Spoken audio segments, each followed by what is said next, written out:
atao ahoana no ahafahana manaiky ny zava-misy manoloana ny fitaka ataony ty tontolo ty amin'ny zavatra raisiny eo amin'ny retsika dimy.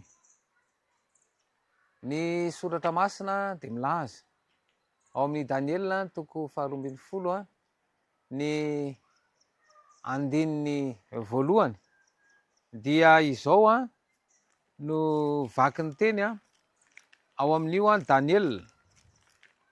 Daniela toko 12 dia vakitsika ny andininy voalohany, ary amin'izany andro zany de hitsangana Mikaela andrian-dehibe izay mitsangana hiaro ny zanaky ny firenenao, ary amin'izany de isy andro mahaory, isy fahoriana izay tsy mbola nisy tahaka azy. Manambara zany ny soratra masina fa isy fahoriana izay tsy mbola nisy tahaka azy.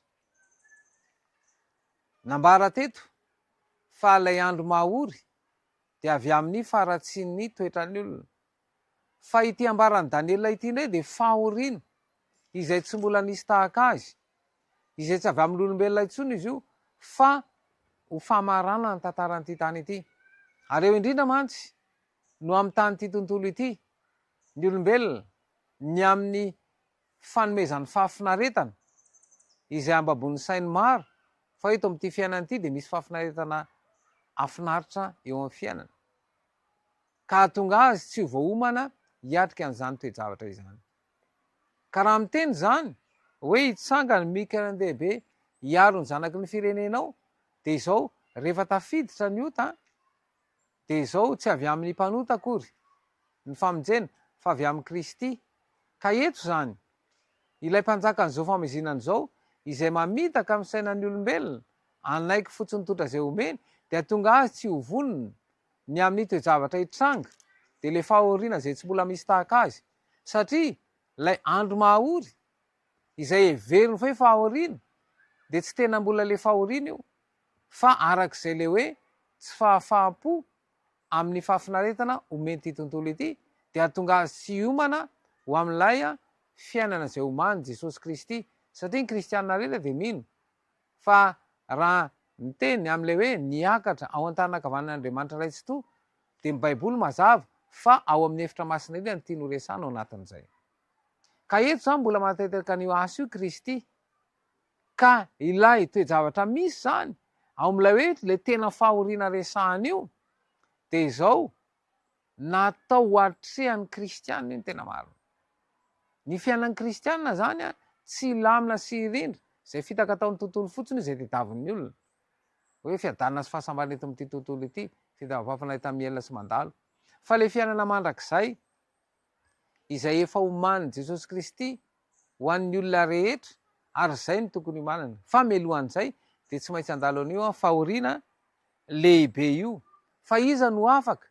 De ambarany hoe izay hita voasoratra ao amin'ny boky. Iza ireo hita voasoratra ao amin'ny boky ireo? De zao no ambaran'ny Apokalipsy. Apokalipsy toko 7.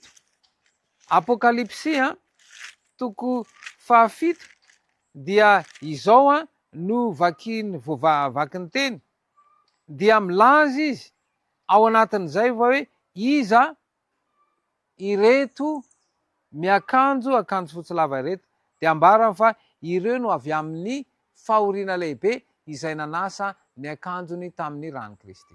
Raha miteny zany ny Daniela teo hoe ireo izay voasoratra ao amin'ny boky de tsy iza fa ireto olona zay nandalo fahoriana.